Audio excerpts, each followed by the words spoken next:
فضيلة شيخنا دكتور أكرم المكي. وقبل أن نسمع دعني أعرفه لكم. هو الشيخ كما قلت في بداية الكلام، هو الشيخ أزهري قح. كيف لا، هو بدأ التدريس منذ فيما أعتقد من الابتدائية إلى المتوسطة إلى الثانوية إلى الدكتوراه في الأزهر الشريف.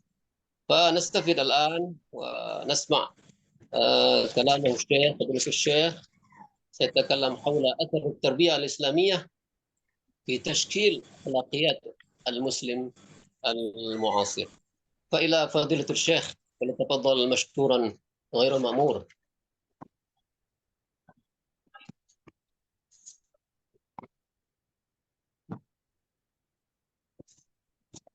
تفضل شيخنا.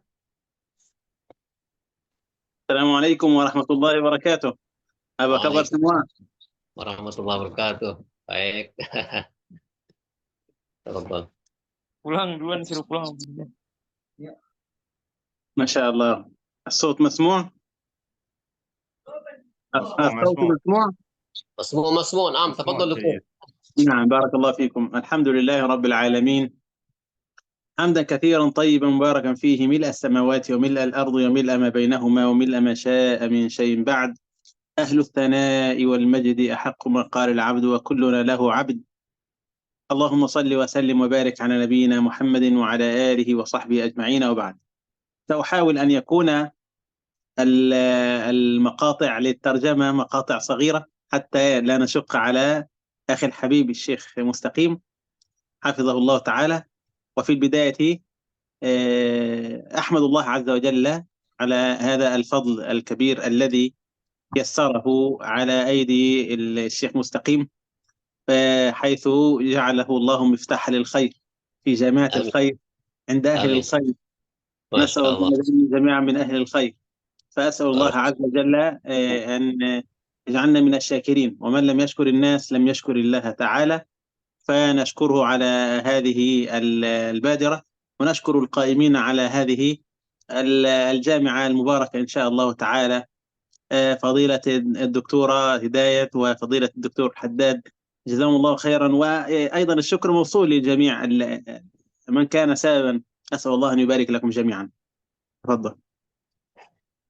Beliau setelah mengucapkan puji syukur kepada Allah Subhanahu wa taala, dan tentu saja beliau tadi mengatakan tidak berterima kasih, jadi artinya beliau menyampaikan terima kasih kepada kita semua atas terselenggaranya nadwah atau seminar internasional seperti ini.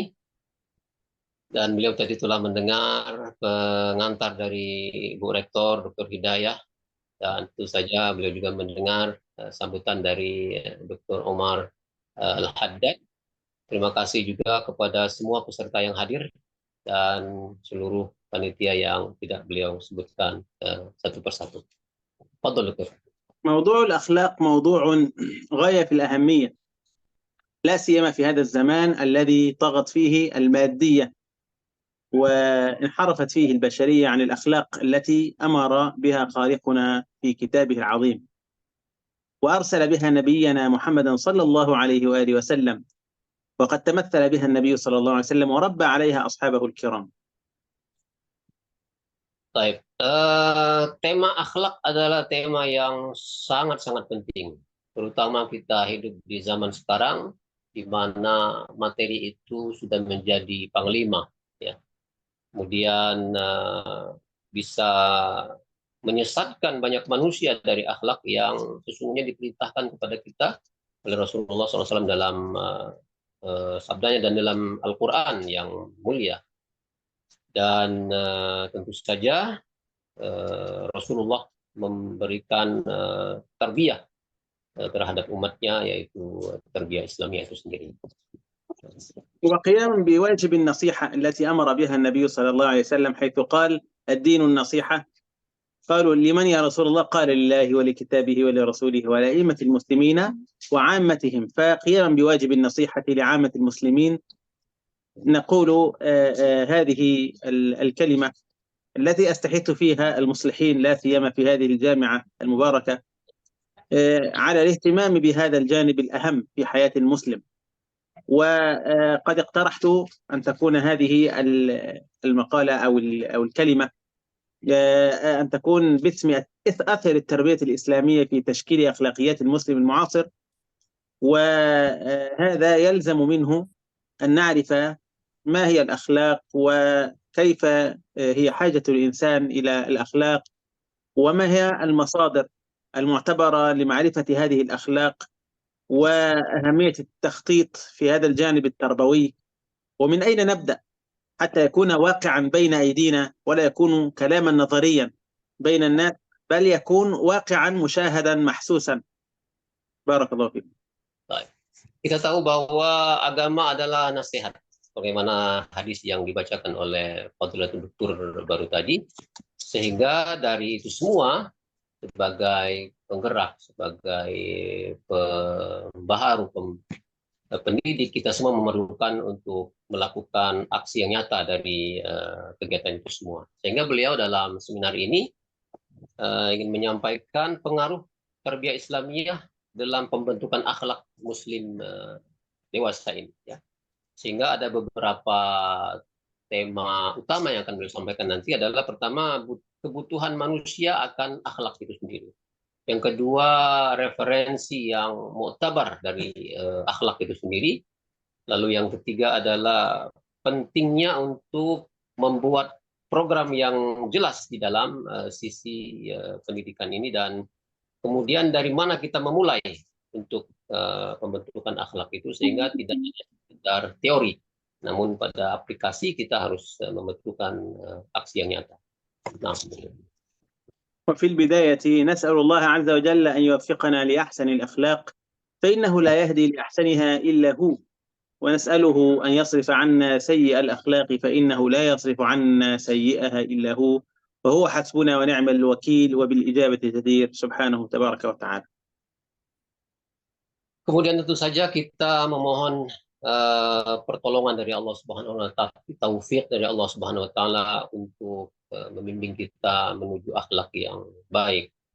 Kemudian itu semua tidak lain karena tidak ada yang mampu memberikan hidayah yang terbaik kecuali Allah Subhanahu wa taala. Kemudian kita juga memohon kepada Allah untuk menghindari dari diri kita, menjauhi dari kita akhlak-akhlak yang tidak benar, akhlak-akhlak yang su, karena tidak ada yang mampu menjauhkan akhlak yang tercela, akhlak yang tidak baik itu dari kita selain Allah Subhanahu wa taala, dan kepada Allah lah kita mohon pertolongannya.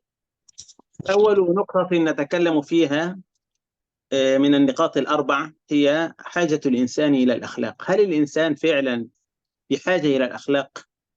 هذا سؤال غاية في الأهمية، لأن الإنسان إذا لم يعلم أنه محتاج، كيف يسعى إلى اكتساب الأخلاق وهو لا يعرف أو لا يدرك أنه محتاج إليها؟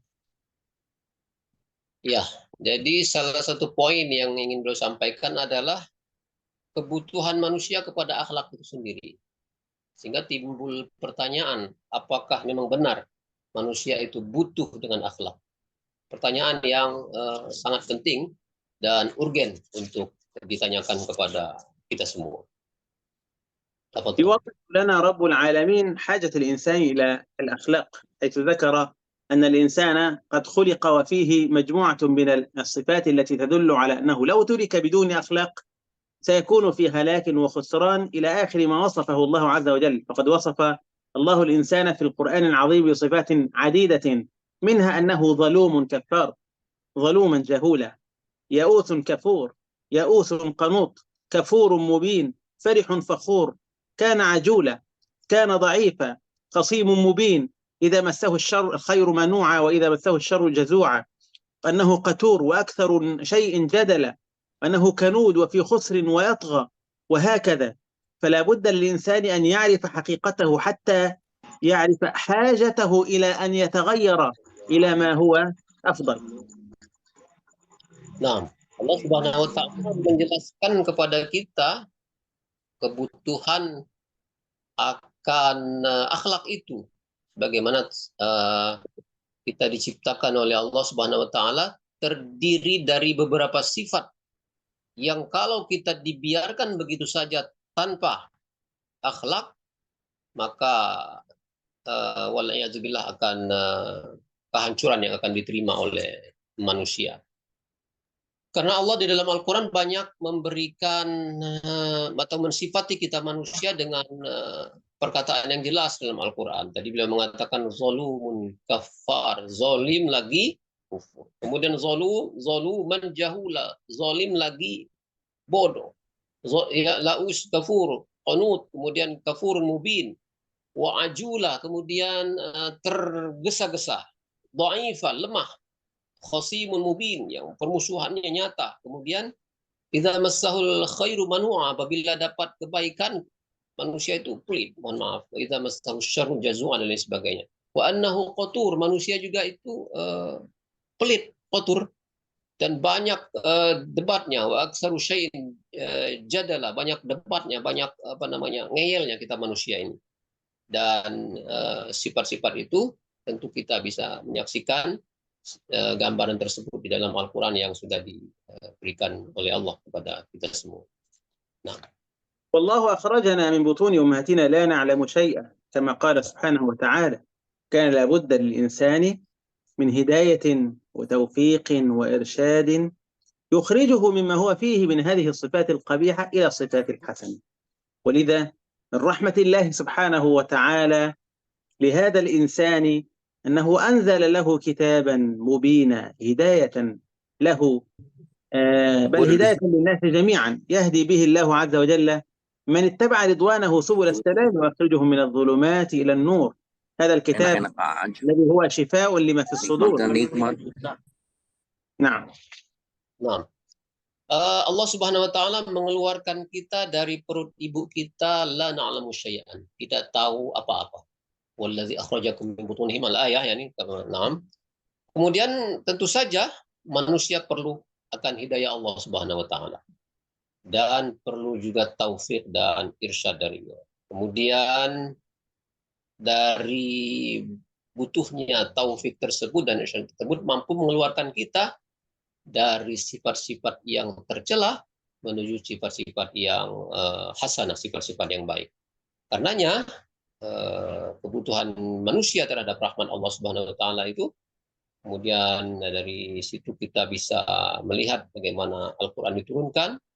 Kita juga butuh petunjuk Allah Subhanahu wa taala, dan itu semua insyaallah siapa saja yang mengikuti Al-Qur'an Allah Subhanahu wa taala akan mampu mengeluarkannya dari kegelapan menuju cahaya terang benderang, dan juga syifa lima fi sudur, obat dalam hati kita semua. وكما أنه أنزل كتابا رحمة للناس اختار من خلقه من جعلهم أفضل الناس، أرسلهم هداية مبشرين من أناب وأطاع ومنذرين من آثر الحياة الدنيا وبئس المتاع. هذا النبي الذي يرسله الله يكون خير من يطبق هذا الكتاب، خير من يفهم هذا الكتاب، خير من يجعل هذا الكتاب واقعا بين الناس، فلا تكون الأخلاق مجرد آيات أو كلمات، بل جعلها واقعا كما سئلت السيدة عائشة عليها رضا الله سبحانه وتعالى تقول عن خلق النبي صلى الله عليه وسلم كان خلقه القرآن، فهذا يعني أن القرآن تمثل أخلاقه في رسول الله صلى الله عليه وسلم. Baik. Allah Subhanahu wa taala tentu saja mengutus seseorang yang bisa menerjemahkan akhlak itu seperti apa, sehingga dia tidak sekedar teori saja, dan dari situ kita bisa mencontoh sosok pribadi Rasulullah SAW yang salah satu istri beliau menggambarkan akhlak Rasulullah itu seperti apa. Sayyidah Aisyah mengatakan kana khuluquhul Quran, akhlak baginda Rasulullah SAW adalah Al-Quran. Dan dari situ kita tahu pentingnya kita mencontoh figur pribadi yang terdapat dalam diri Rasulullah SAW. ولبيان أهمية حسن الأخلاق بين النبي صلى الله عليه وسلم أهميته وعظم عاقبة سوء الأخلاق، فقال حينما سئل عن ما أكثر ما يدخل الناس الجنة قال تقوى الله وحسن الخلق. قالوا وما أكثر ما يدخل الناس النار؟ قال الأجوفان، الفم والفرج، وفي رواية ما بين لحييه وما بين فخذيه. فحسن الخلق مع تقوى الله ليس حسن الخلق فقط، لأنه قد يحسن الإنسان خلقه لكن من أجل مصلحة فلوس، حفاظ على منصب، يحسن خلقه، لكن مع تقوى الله. حسن الخلق مع تقوى الله من أكثر ما يدخل الناس الجنة، وأما عدم التقوى وسوء الخلق هذا من أكثر ما يدخل الناس النار. ومن ذلك الإساءة بعدم حفظ اللسان وعدم حفظ الفرج عما حرم الله سبحانه وتعالى. وفي حسن الخلق نصوص كثيرة تبين عظم فضله في الدنيا والآخرة، نصوص أخرى تبين عظم ما عليه سيء الأخلاق في الدنيا والآخرة. مما سبق نعلم شدة حاجة الإنسان إلى الهداية والتوفيق، لأنه في أصله ظلوم جهول، وأن حاجته إليه أشد من حاجته إلى الطعام والشراب.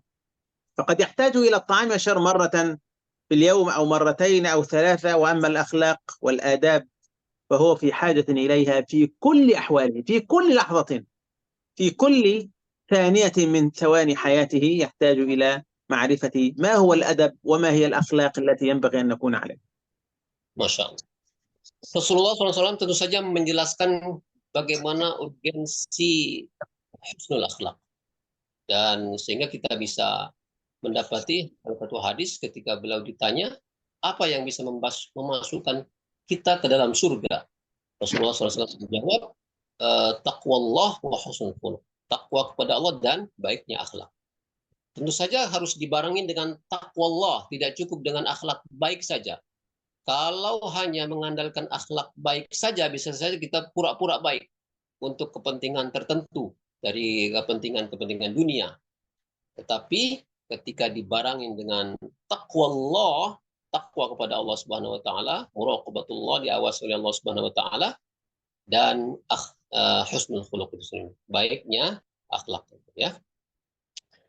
Dan tentu saja apa namanya tadi beliau menyampaikan bahwa akhlak dan husnul khuluq ini kebutuhan kita kepadanya adalah seperti kita butuh kepada makanan dan minuman, sehingga kebutuhan itu akan selalu kita laksanakan, selalu kita kerjakan, sebab tanpa itu semua kita akan merasakan kesulitan untuk melaksanakan taqwallah dan husnul khuluq itu sendiri.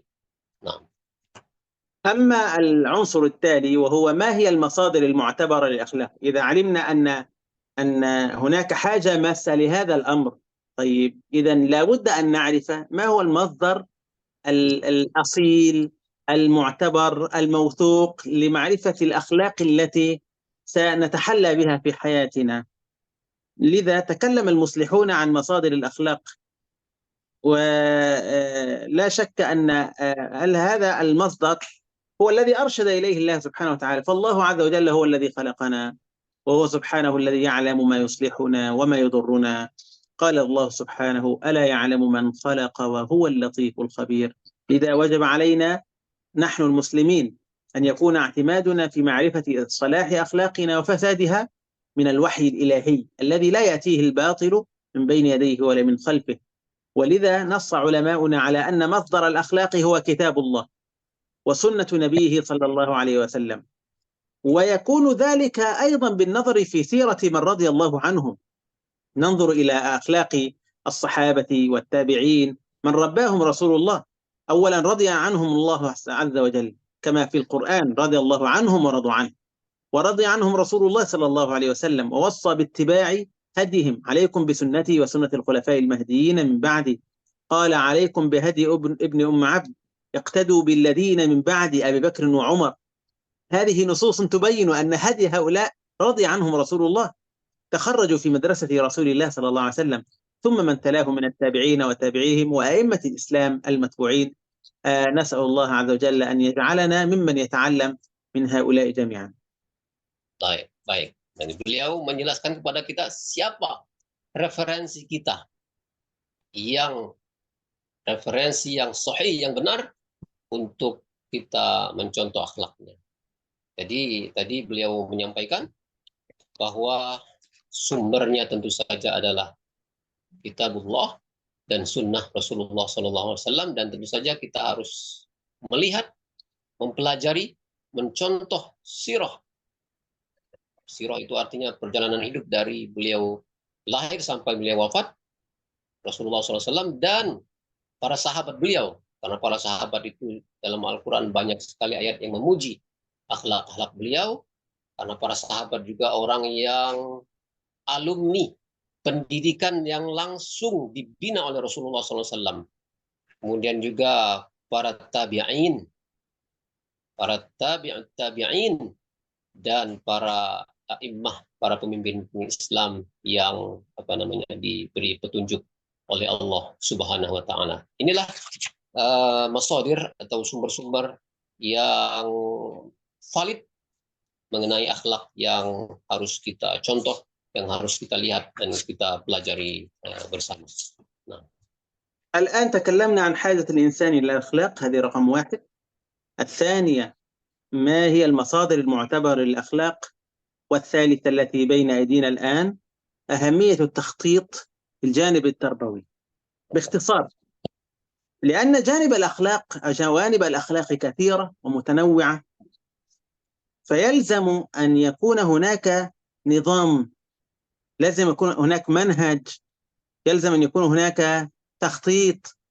جوانب الأخلاق كثيرة، منها الأخلاق مع النفس في كل أحوالها، في الرضا والغضب، في الغنى والفقر، في الصحة والمرض وغير ذلك من أحوال الإنسان.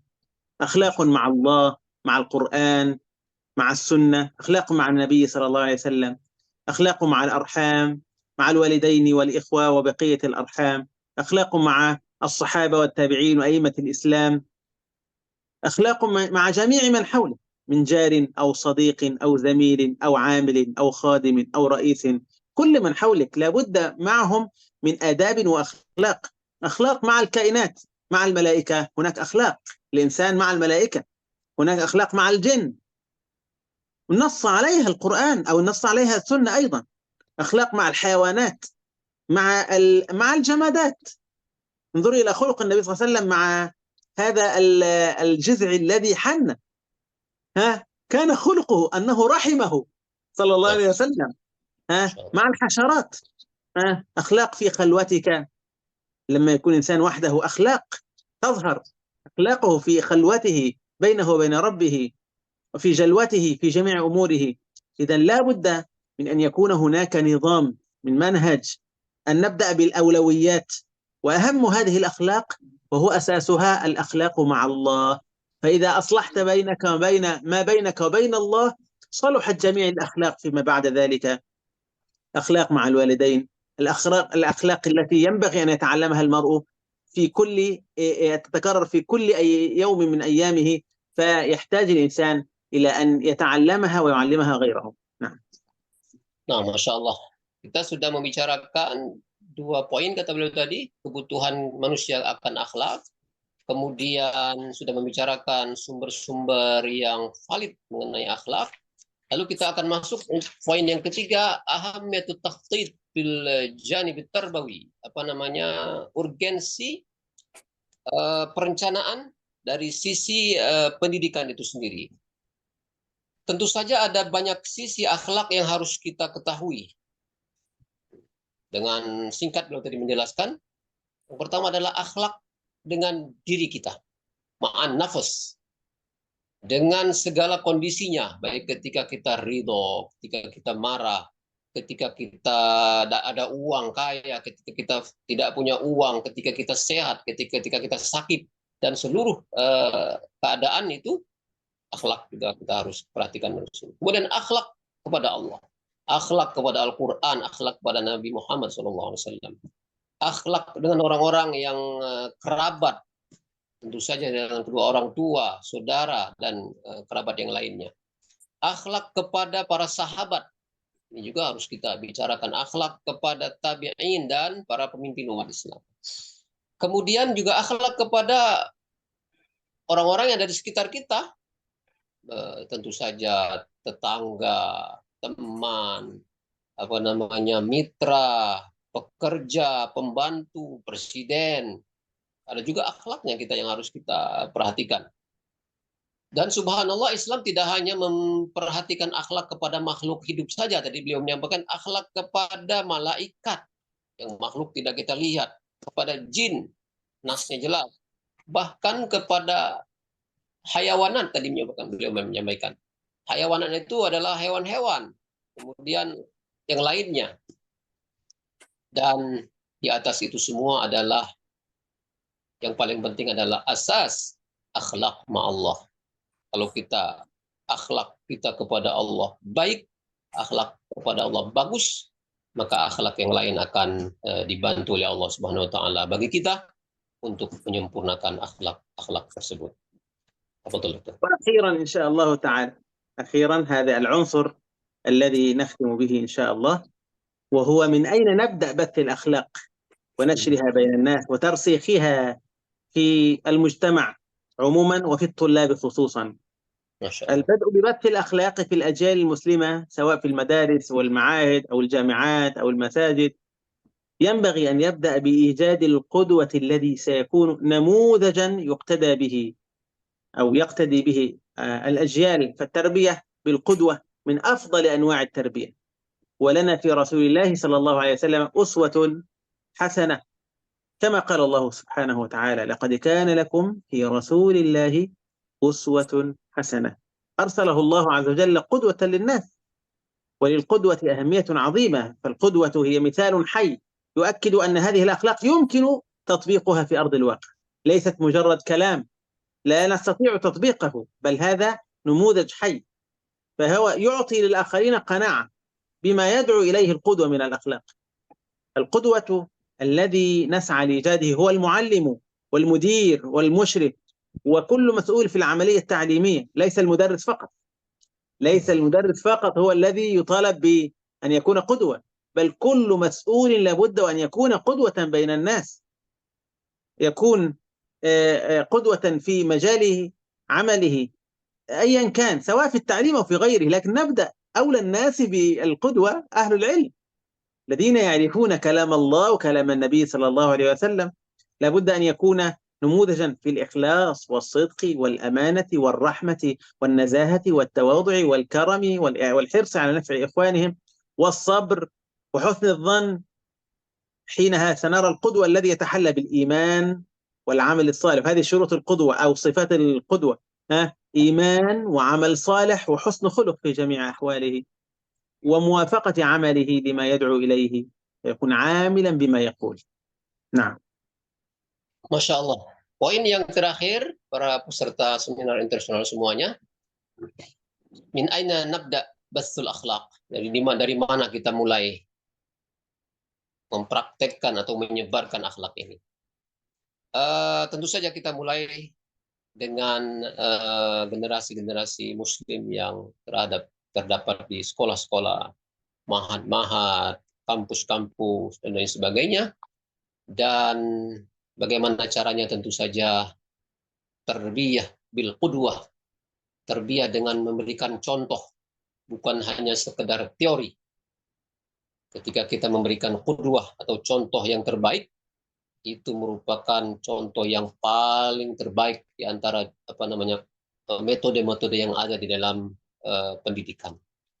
Dan tentu saja memberikan qudwah yang baik ini bukan hanya peran guru saja sesungguhnya. Walaupun memang guru dituntut lebih banyak karena mereka lebih mengetahui firman Allah, mengetahui hadis Rasulullah SAW, ya. Namun sesungguhnya memberikan contoh atau qudwah yang baik ini adalah peran kita semua. Semua berperan di dalam memberikan contoh yang baik ini. Baik itu muallim, guru, mudir, musyrif, dan lain sebagainya. Itu adalah orang-orang yang harus memberikan contoh yang terbaik, berupa bagaimana memberikan contoh keikhlasan, kejujuran, amanah, rahmat kepada yang lain, rendah hati, dermawan, dan keinginan untuk memberikan isar kepada orang-orang yang lain. Nah, betul. حينما نجد هذا القدوة ماذا سيحصل؟ حينما يتكلم سنجد إن شاء الله تعالى الطالب الذي يحترم معلمه ويحترم من كان كبيرا في السن، حتى وإن لم يعلمه شيئا يحترم لأنه سيتعلم. كهدي النبي صلى الله عليه وسلم حيث يقول: ليس منا من لم يوقر كبيرنا ويرحم صغيرنا أيوة. ويعطي لعالمنا حقه، أو نحو ذلك، أو كما قال صلى الله عليه وسلم. والطالب الذي سنجد الطالب الذي يقدر من أسدى إليه معروفا وإن كان أصغر منه، الشكر والإحسان. ونجد الطالب الذي يكون أمينا في كل أحواله، فلا يغش في الاختبارات كما هو حاصل في كثير من المعاهد والمدارس في العالم كله، نسأل الله السلامة. فيتعلم الأمانة في كل أحواله، فيخرج للمجتمع بعد ذلك أمينا في عمله، أمينا في بيته، وهكذا. الطالب الصادق مع معلمه ومع إخوانه، طالب متواضع لإخوانه وإن كان أعلاهم وأذكاهم وأغناهم، كذلك يتواضع في كل أحواله. طالب يحب الخير لإخوانه، حريص على طاعة ربه، على حفظ جوارحه، على حفظ بصره وسمعه ولسانه وفرجه وبطنه من أي منكرات يقترفها. طالب حريص على وقته وعلو همته وعلى الإحسان في جميع شؤونه. لن يكون جميع ذلك إلا بإعانة الله تعالى للقدوة، وفي وقت تعليمه وفي للطالب أيضا. ولذا كان لابد أن يكون التغيير يبدأ بالاستعانة بالله والإكثار من الدعاء والأخذ بالأسباب، وأن توضع البرامج التربوية ونستفيد من خبرات الآخرين ونبدأ بأنفسنا. والله عز وجل سيعيننا ما دمنا مخلصين لربنا راجين بذلك النجاة لأنفسنا، ثم إعانة غيرنا على النجاة من هذه الموبقات.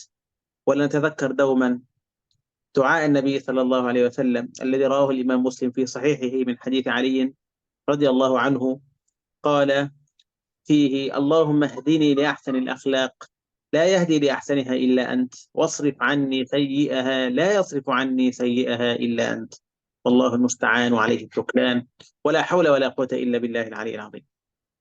Masya Allah. Jika sudah kita praktekkan qudwah itu di masyarakat kita, maka kita akan menyaksikan perubahan yang dahsyat di masyarakat kita. Seorang murid akan menghormati gurunya, walaupun lebih senior usianya dari gurunya tersebut. Kemudian kita akan menyaksikan bagaimana seorang mahasiswa, santri, murid menjadi orang yang amanah dan tidak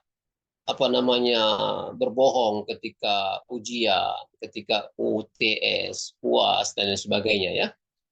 Kemudian akan kita saksikan seorang murid jujur kepada gurunya dan saudara-saudaranya.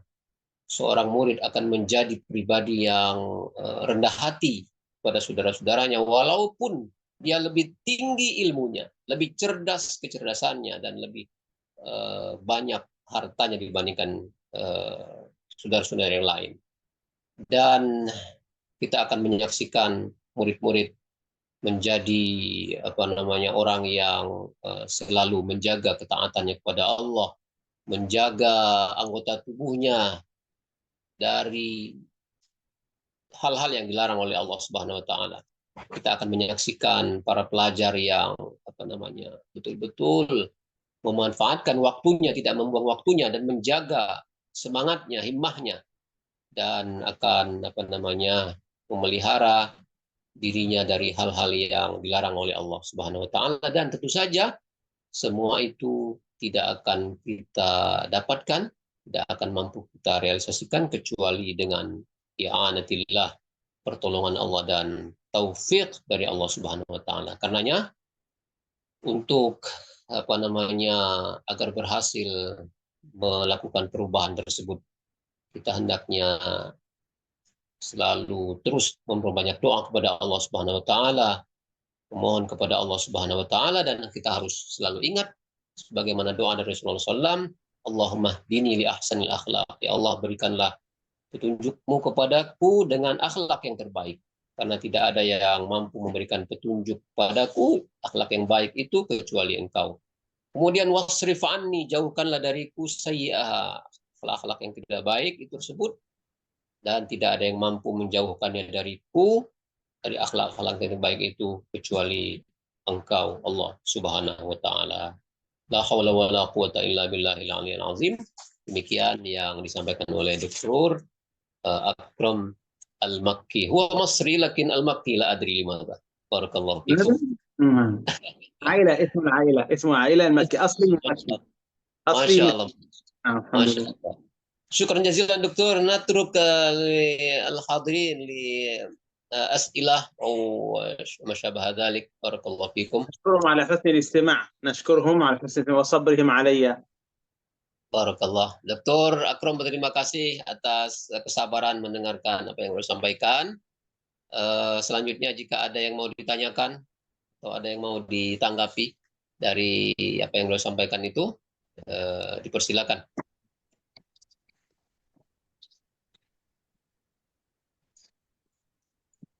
Nah, Ustaz.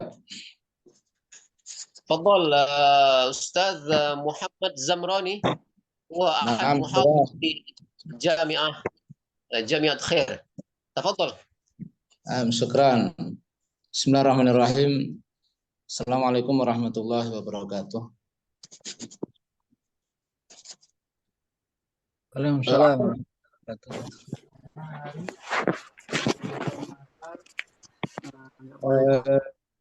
Qabla kulli syai'in Yang memang dia mukanya udah merah gebelet gitu. ala hamil al-barnamij al-Ustadz Mustaqim ala timani iyaya liqa'i kalimatin aw kalimatin an mungkin as-su'al bi Ustadz Fadilatul Kiram al-Ustadz Ridwan hafizahullah ta'ala sama Ustadz Ahmad Fikri hafizahullah ta'ala fi hayatih. Awalan قبل كل شيء سأقدم اسمي محمد زمراني أستاذ أنا متخرج في الجامعة جامعة الخير. أولا عرفنا ماذا أرسل الله تعالى محمدا إلى العالمين في زمن ماذا فسدت في زمن الجاهلية في زمن ماذا فيه fasadat aqidatun nas bisyirki hakaza summa wa arafna hina idzin yahdus madza ittikhadzul muluk arbaban min dunillahi ta'ala summa walam takum silatun nas ala asasin minal musawah ya syekh wal ikha wal insaf summa wa idza ta'ammalna ila hadhihi waqi'ah qad tahdus fi jami' nawahil bilad yumkin fi Indonesia yumkin fi madha bilad al-arabiyah yumkin la siyama fi Palestina wa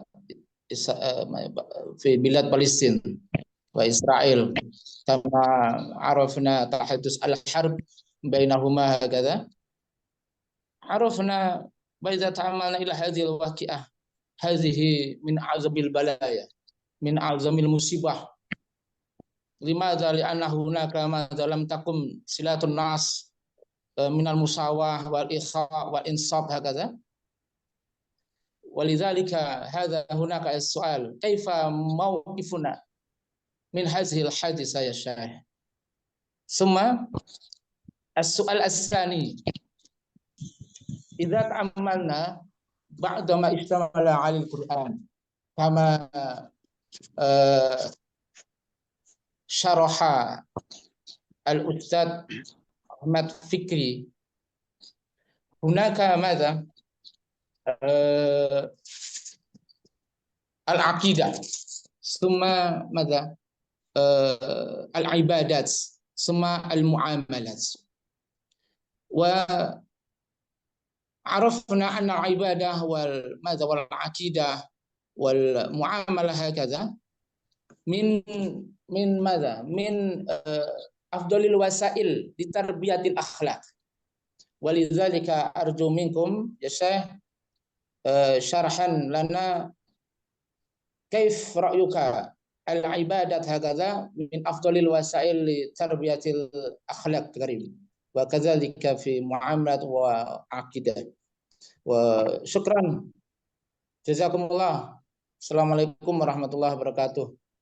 Waalaikumsalam warahmatullahi wabarakatuh. أشكر Salam. على أستاذ زبراني في هذه الحالة، ساعدني على عدم الترجمة وبنفسه مترجم. فتفضل إلى المحاضر. أولا نسمع من فضيلة الشيخ على إجابته، ثم إلى أستاذ أحمد فهري. نقدم الشيخ أحمد هو الأكبر والمقدم إن شاء الله تعالى. أنا أحتاج إلى سماعه. بارك الله، نستفيد بارك الله. منكم. طيب إذا نسمع الإجابة من الشيخ دكتور أحمد فهري، تفضل. نقدم شيخ دكتور أكرم أولا. لا لا أنا لا متم لا. فقط ومصرح. تفضل ما يا شاء دكتور. الله. أنا أتفق مع أستاذ أحمد فكري، هو ضيف عندنا، فتفضل شيخنا. نسأل الله البركة، نسأل الله الإعانة. آمين آمين. الحمد لله والصلاة والسلام على رسول الله صلى الله عليه وآله وسلم، وبعد. موقف المسلم مع أخيه المسلم أيا كان مكانه، أنه كما قال النبي صلى الله عليه وسلم لا يظلمه ولا يسلمه، لا يظلمه بنفسه ولا يتركه لعدوه. لا يسلمه يعني لا يتركه لعدوه. وقال النبي صلى الله عليه وسلم من كان في حاجة أخيه كان الله في حاجته. إذا كان أخوك محتاج إليك وجب عليك أن تكون في حاجته حتى يكون الله في حاجتك، حتى يكون الله في إعانتك. ومن فرج عن مسلم كربة فرج الله عنه كربة أو بها قربة من كرب يوم القيامة. فحديث النبي صلى الله عليه وسلم تجتمع على أننا لابد أن يكون لدينا موقف حاسم في هذا، ويختلف الإنسان حسب قدرته. فهناك من لا يستطيع أن يفعل أي شيء إلا أن يدعو، فإذا بخل بالدعاء فهذا قد ترك ما وجب عليه. وإن استطاع أن يزيد بعد الدعاء أن يعين بالمال وامتنع عن ذلك فقد امتنع عن نصرة أخيه.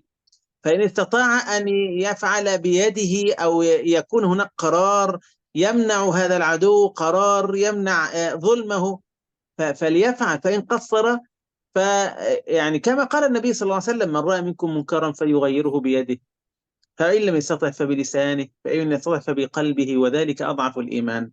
فلا بد للإنسان أن يكون له موقف أيا كان حاله، على الأقل أن يكون محبا للخير لهم كارها للظلم الذي يكون واقعا عليهم، وأن يحيي هذه القضية مسألة الظلم لإخوانه أيا كان، ليس فلسطين فقط، ولكن أمر فلسطين لأن الظلم قد اشتد جدا عليهم دون أن يكون هناك كفاية في النصرة، كفاية في دفع العدو. فهذه المشكلة، وهو موجود يعني في السودان موجود ظلم، وفي إريتريا وفي الصومال وفي بورما وفي أماكن كثيرة في العالم في ظلم للمسلمين. وحتى غير المسلمين إذا ظلموا فالمسلمون لا يرضون بظلم غير المسلمين أيضا. وهذا من رحمة الإسلام، ليس مدافعا فقط عن المسلمين بل عن الظلم حتى وإن كان لحيوان، فكيف الإنسان؟ ما شاء الله. نسأل الله أن يعلمنا جميعا. ما شاء الله. طبعا الكلام في هذا قد يتسع، لكن أرجو أن يكون في هذا كفاية يعني. نعم، بارك الله، بارك الله فيكم.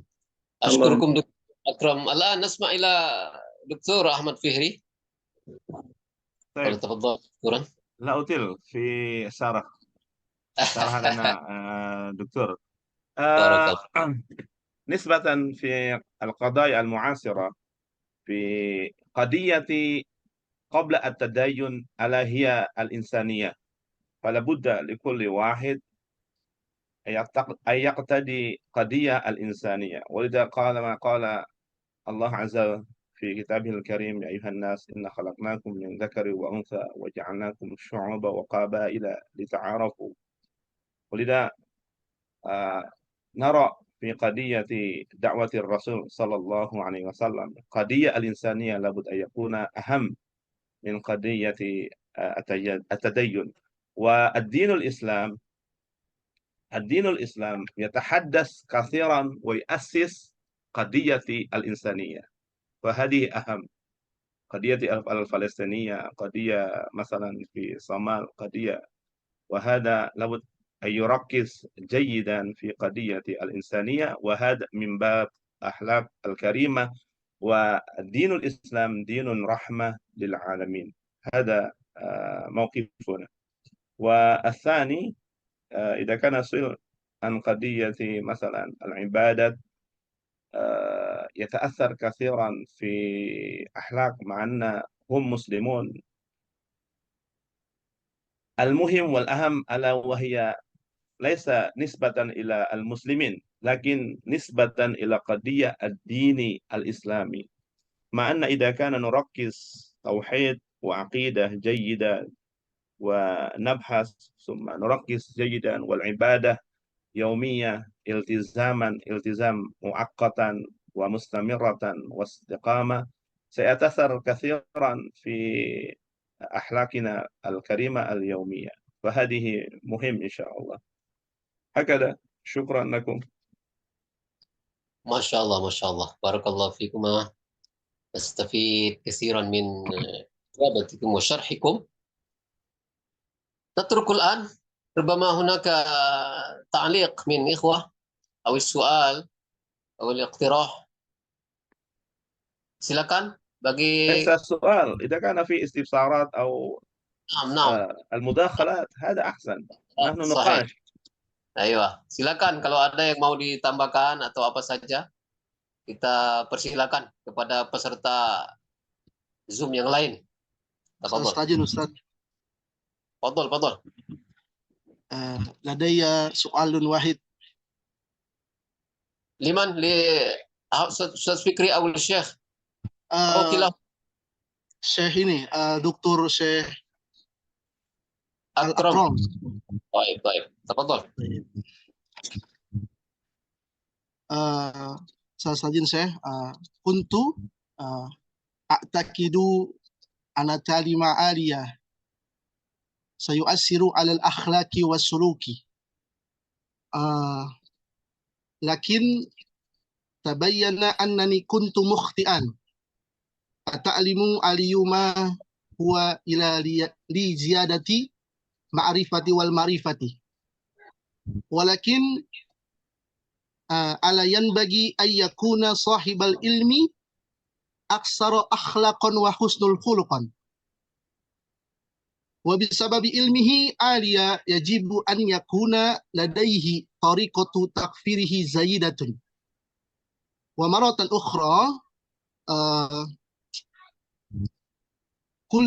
kullu syai'in khati'an. Wa li'anna akhlaqa wa muwaqifa juz'un minas suluki. Fa idza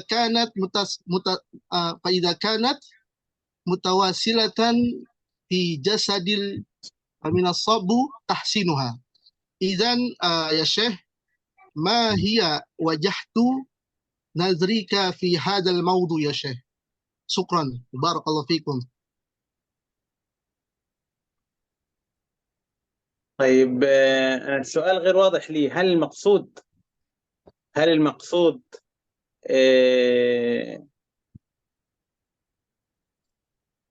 يعني والله ليس واضحا لي السؤال ممكن أنا terjem. Silakan pertanyaan ke bahasa Indonesia, Ustaz Hadi, nanti saya tahwil ila Arabiyah. Apa tadi? طيب أستاذ، في كلمة أنا لم أسمعها فقد تكون هي سبب في فهمي، عدم فهمي. ما هو الخطأ الذي أنت كنت فيه ثم أصبحت غيرت رأيك؟ لم أفهم السؤال أولا. طيب Syekh. Jadi banyak pendidikan yang tinggi itu akan mempengaruhi etika dan sikap. Tapi ternyata saya itu salah menilainya gitu. Baik, baik. Pendidikan yang tinggi hanyalah untuk menambah ilmu dan pengetahuan saja. Tapi bukanlah orang yang berilmu itu harusnya lebih mempunyai etika dan sikap yang baik. Itu yang seharusnya. Tapi ternyata orang-orang yang berpendidikan tinggi itu sebaliknya. Karena etika dan sikap itu bagian dari perilaku. Kalau sudah mendarah daging, susah untuk diperbaiki. Lalu tanggapan Syekh ini bagaimana dengan orang-orang yang berpendidikan tinggi, tapi akhlaknya, sikapnya, etikanya itu jauh berbalik dari penilaian kami sebagai orang-orang yang mungkin masih kuliah, mahasiswa. Gitu. طيب شكرا. واضح الصورة. سأل أخ فيصل هادي اسمه يا دكتور أكرم، في بداية هو يفكر أن الشخص عندما يحصل على درجة علمية من التعليم سيؤثر ويجعله كم شخص يملك أخلاق السليمة نعم. القوية وهكذا، لكن في النهاية هو يرى عكس ذلك. فما رأيكم على هذا الوضع وهذا نعم. الظرف؟ الله المستعان، نسأل الله أن يعلمنا جميعا. شكرا أولا على هذا السؤال المهم. هذا سؤال مهم جدا ويدل يعني أو يشير إلى الواقع المرير الذي يحياه أو تحياه المؤسسات التعليمية، أن كثيرا ممن حصل على الدرجات العلمية يفتقر إلى أدنى الأخلاق، يعني إلى الصدق، وهو يعني بداية الأخلاق أن تكون صادقا. هو ليس أدنى يعني ليس مهما، ولكنه أقل شيء، بداية الشيء أن تكون صادقا. فكيف بأن ألا يكون أمينا ولا يكون صبورا على طلابه، بل تجده حريص على مكاسب دنيوية وعلى الشهرة، ويغضب إذا لم يقل له يا دكتور، ولا بد أن يكتب على كتابه الأستاذ الدكتور، وكان رئيس قسم كذا وكان فضيلة كذا وعضو في كذا وعضو في كذا. ما هذا؟ ما هذا؟ ولذلك لا بد في مناهج التعليمية أن يحرص على تلقين الأدب. علم بلا أدب كجسد بلا روح. علم بلا أدب كجسد بلا روح.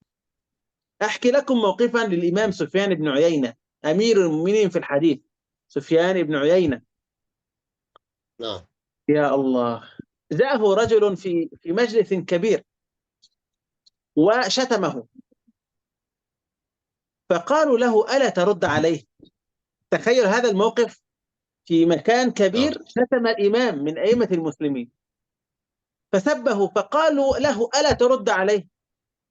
فقال، وانظروا إلى هذا الجواب الرائع، قال فلما تعلمنا العلم إذن؟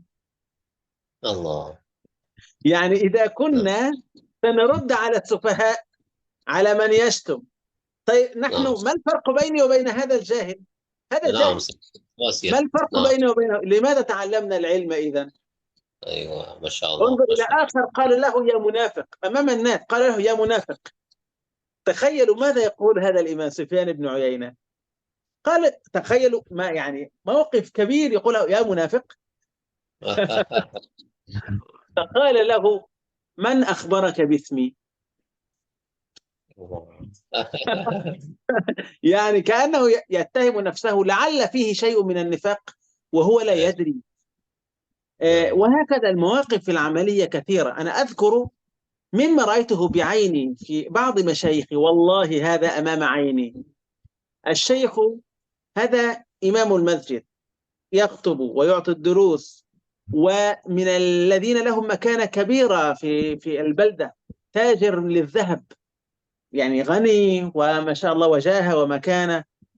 ثم رأيته دخل المسجد، فدخل يتوضأ فشم رائحة الحمامات، وجد رائحة غير جيدة، فنادى العامل، جاء بالمنظفات وذهب لينظفها، فشاركته فقال اذهب وذاكر، وما رضي أن أنظف معه. والله هذا أمام عيني، وهذا الكبير في المكانة وفي العلم وأمامي نظف الحمامات بنفسه وحده ولم يرضى أن أشاركه.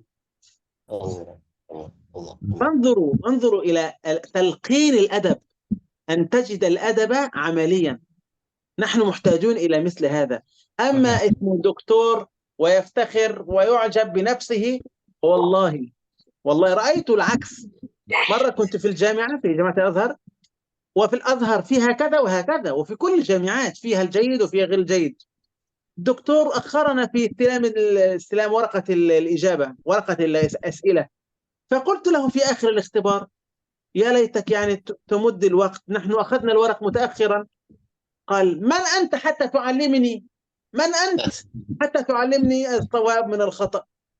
ثم عرفت أن هذا الدكتور أصلا ما كتب دكتوراه، واحد كتبها له. وإنا لله وإنا راجعون. يعني هو خائن الأمانة أصلا، ليس أمينا. واضح الفكرة؟ فهذا مشكلته أنه لم يتعلم العلم النافع، إنما تعلم ليقال دكتور إنما العلم كما قال عبد الله بن مسعود: العلم خشية الله. قال سفيان بن عيينة، أيضا سفيان، سبحان الله، سفيان معنا اليوم. العلم إن لم ينفعك ضرك. نكتبوها يا شباب، والله اكتبوها، هذه مهمة جدا. العلم إن لم ينفعك، حتى القرآن، نعم، إذا لم تنتفع بالقرآن ضرك القرآن. كيف ضرني؟ القرآن حجة لك أو عليك. إذا لم يكن قائدا لك إلى الجنة سيقودك إلى النار عياذا بالله، سيسوقك إلى، نسأل الله العافية لنا جميعا. فينبغي أن نحرص لأنفسنا نحن أولا، لا نوصي الناس وننسى أنفسنا. ابدأ بنفسك. فنوصي أنفسنا أن نهتم بالأدب، ولا يكون هدفنا العلم مجردا، بل أنا أتعلم حتى أنجو بنفسي، أرفع الجهل عن نفسي حتى أنجي نفسي. لا يهمني الناس الآن نفسي أولا، ثم أحاول أن أخذ بأيدي الناس إلى الله سبحانه وتعالى. فليكن همنا أنفسنا، والله تعالى أعلم. أرجو أن أكون وفقت في الإجابة. Barakallah fikum. Baik, saya perlu menerjemahkan buat yang lain barangkali ya. Karena tadi Syekh mengatakan soal muhim jiddan. Soal ini bagus sekali dan penting sekali ya. Sebelum nanti Dr. Fihri menambahkan, karena makin malam makin lupa nih apa yang beliau Syekh sampaikan ya. Nggak ada kopi makin juga panas di depan. Jadi agak hilang. Jadi Pak Ustaz tadi bilang, menanyakan kok banyak orang yang pendidikannya tinggi namun tidak sesuai dengan akhlaknya. Bagaimana solusi dari Syekh? Nah, Syekh mengatakan talqinul adab. Kita harus betul-betul memperlihatkan adab itu. Ya.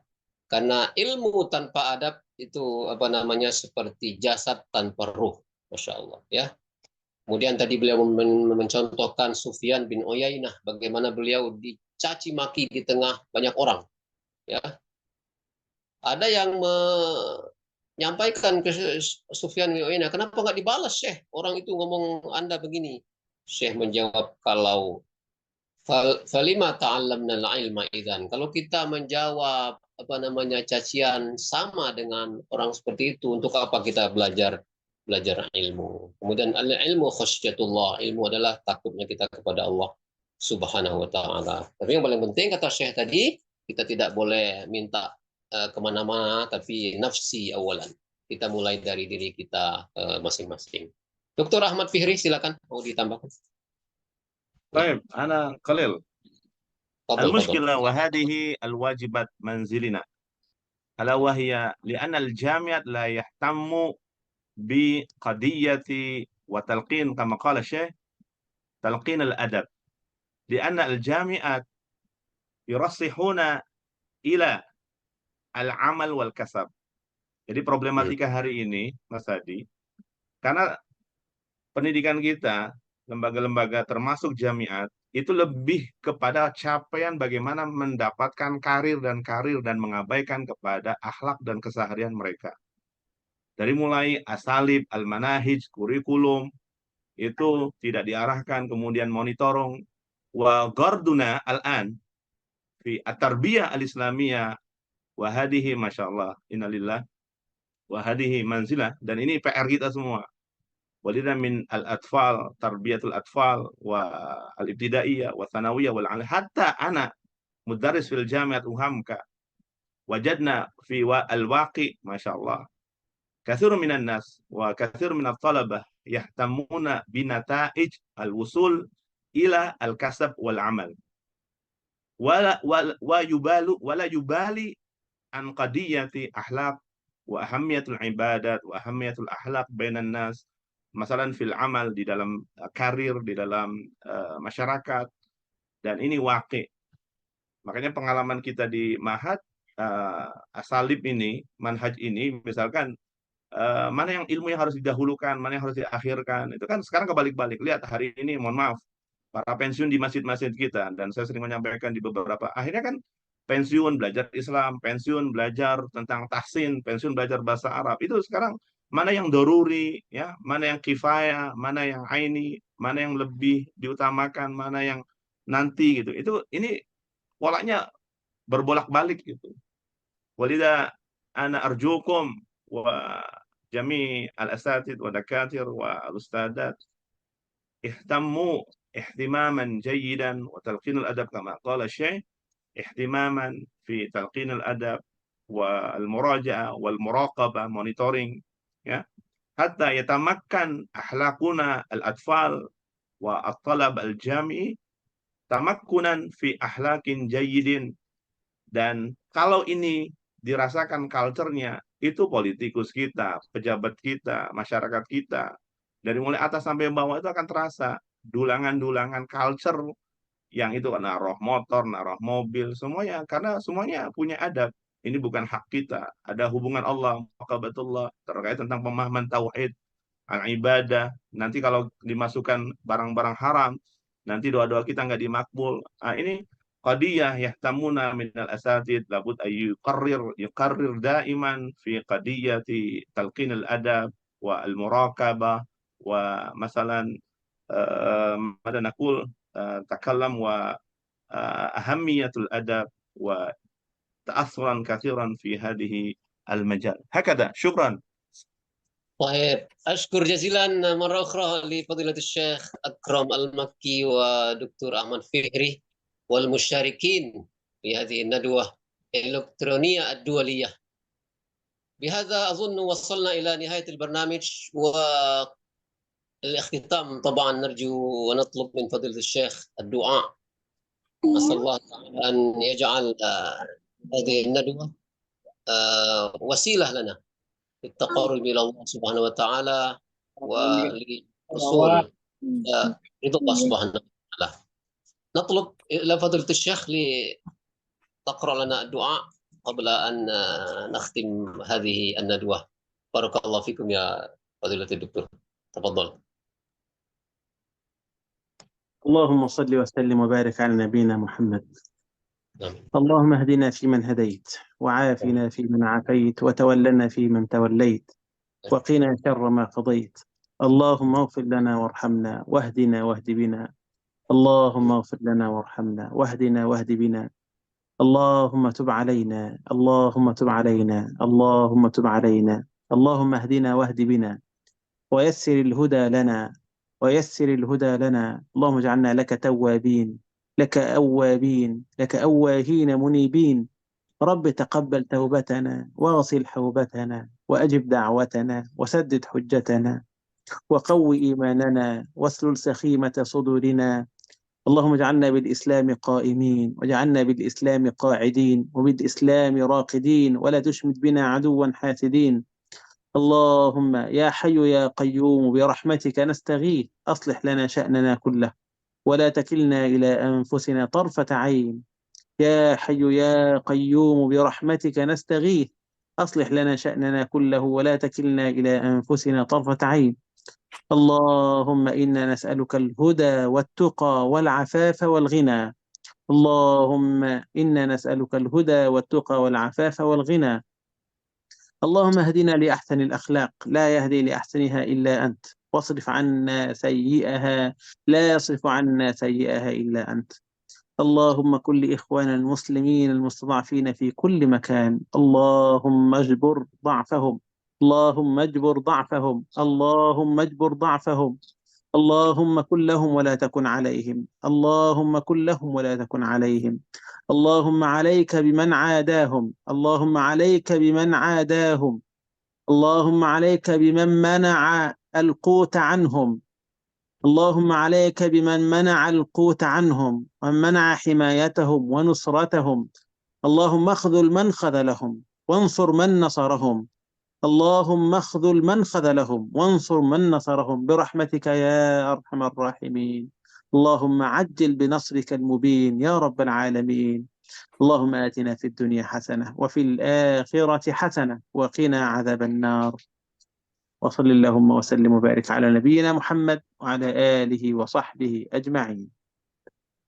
جزاكم الله خيرا كثيرا، وأعتذر إن كنت قصرت في شيء، فما كان من فضل فمن الله سبحانه وتعالى، وما كان من تقصير فمني ومن الشيطان. نسأل الله عز وجل أن يعافينا من الزلل. وجزاكم الله خيرا، وأشكركم على هذه الفرصة التي أعطيتموني إياها. بارك الله فيكم. Syukran jazilan Fadilatul Doktor Barakallahu ya Syekh. للإخوة المشاركين في هذه الندوة. بهذا وصلنا إلى الختام، ونقرأ في الختام حمدلله ودعاء كبرة المجلس. الحمد لله رب العالمين، سبحانك اللهم وبحمدك أشهد أن لا إله إلا أنت أستغفرك إليك. Assalamualaikum warahmatullahi wabarakatuh. Waalaikumsalam. warahmatullahi wabarakatuh. Ya, baik. Izin live ya. Syukran. Ustaz. Syukran barakallah. Syukran. Assalamualaikum. Syukran Pak Dokter semuanya. Assalamualaikum. Ada juga harapan selanjutnya insyaallah.